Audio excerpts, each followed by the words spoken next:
मतदानाचा जसा मुहूर्त होता तसाच आज लग्नाचाही मुहूर्त होता। मात्र जबाबदार नागरिक म्हणून मुंबईत परळच्या एका नवरदेवानं मुंडावळ्या बांधून मतदान केंद्रावर हजेरी लावली।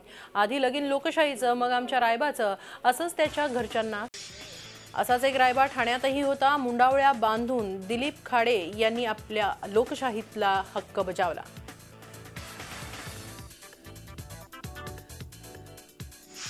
रत्नागिरीच्या पानवल गावातल्या महेश मांडवकरचं लग्न 9:30च्या मुहूर्तावर लागणार होतं। त्याआधी त्यानं वराडी मंडळींचं मतदान केंद्र गाठलं आणि मतदानाचं कर्तव्य पार पाडलं।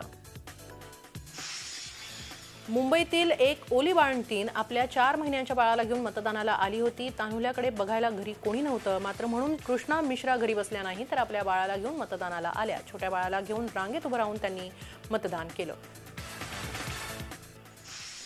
विकलांग असलेल्या रुबिना शेख आणि अंध असलेल्या सुमन साळुंखे या 2 मुंबईकर महिलांनी आपण आदर्श मतदार आहोत हे दाखवून दिलं।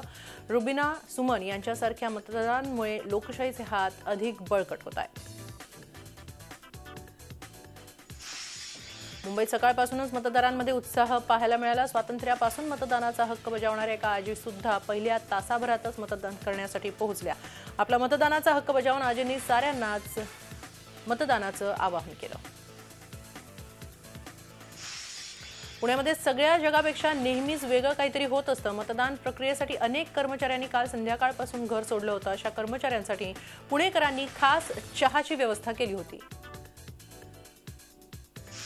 तर पुणेकर महिलांना मतदानासाठी आकर्षित करण्याच्या हेतून चक्क मेहंदी काढण्याचा उपक्रम राबवण्यात आला। बोटावर मतदानाची शाई दाखवून मेहंदी काढली जात होती। त्यासाठी हौशी महिला मतदारांनीही तिथं गर्दी केली होती। तर पुण्याचा सख्खा शेजारी असलेल्या पिंपरी चिंचवड महापालिकेत मतदार राजा असतो हे शब्दशः दिसलं, कारण SNBP ग्रुप ऑफ इन्स्टिट्यूटच्या वतीनं तिथं चक्क रेड कार्पेट अंथरण्यात आलं होतं। झी 24 तास रहा एक पाऊल पुढे।